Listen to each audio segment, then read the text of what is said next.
अस्सलाम वालेकुम।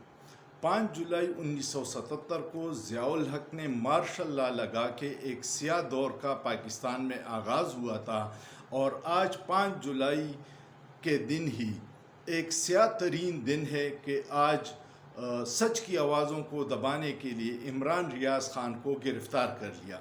इम्पोर्टेड हुकूमत और इस्टेब्लिशमेंट इंतहाई बौखलाहट का शिकार है, क्योंकि इमरान रियाज़ ख़ान इमरान ख़ान की तरह अमरीकी ग़ुलामी को कबूल करने से इनकार कर रहा है और रजीम चेंज पे सवालात उठा रहा है। यहाँ पे जो लोकल मीर जाफ़र और मीर सादिक है, उनके किरदार पे सवालात उठा रहा है। सच की आवाज़ें दबाना बंद कर दो, ये सच हमेशा तुलू होता रहेगा। आप किस किस की आवाज़ें बंद करोगे, ये आवाज़ें आपका पीछा करती रहेगी और इस मुल्क को इंतशार में मत धकेलिएगा। इन आवाज़ों को बंद मत कीजिएगा। सोचिए, सोचना जुर्म नहीं है।